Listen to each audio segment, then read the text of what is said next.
I mean, it's more than just, you're not so much a community, you're like a real family, right?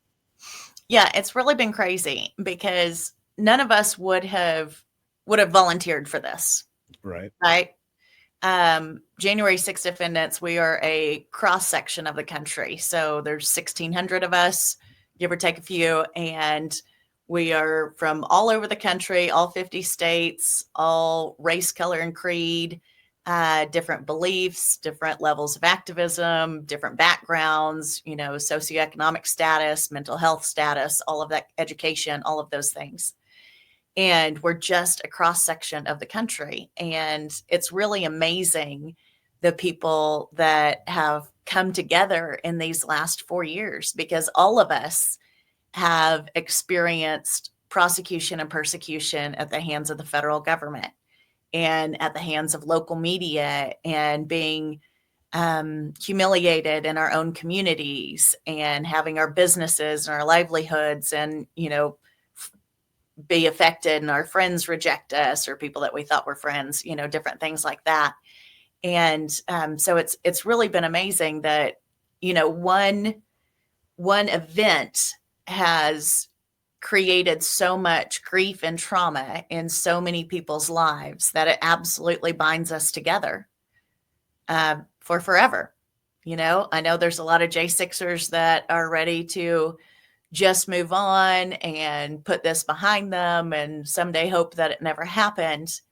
And I wish them all the best in the world, but that's not how something this traumatic works. We've been in it for at least 4 years, and now's the time to start the healing process, and we're going to be in it for at least another 4 years.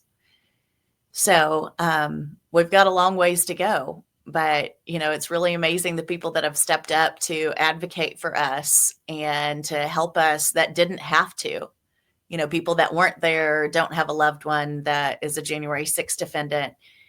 It's what America is, right? It's what America is. It's the same thing if you see all of the strangers that have helped people out in North Carolina after that got destroyed, and people that have donated RVs and gone to do cleanup or moved somebody into their house, that all of a sudden was homeless.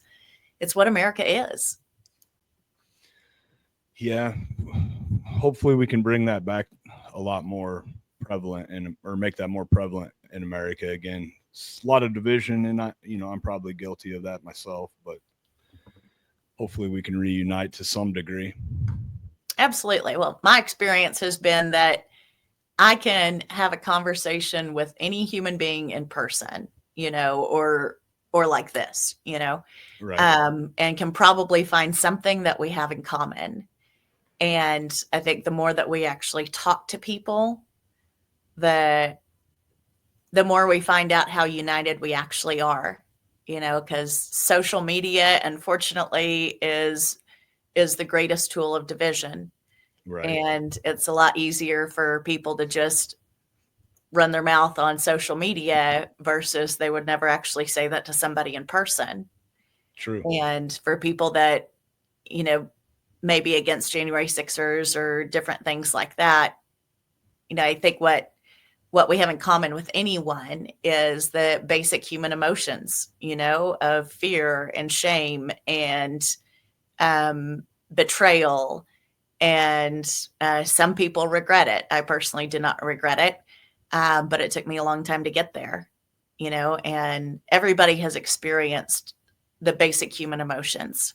And so if nothing else, that's something that unites us. If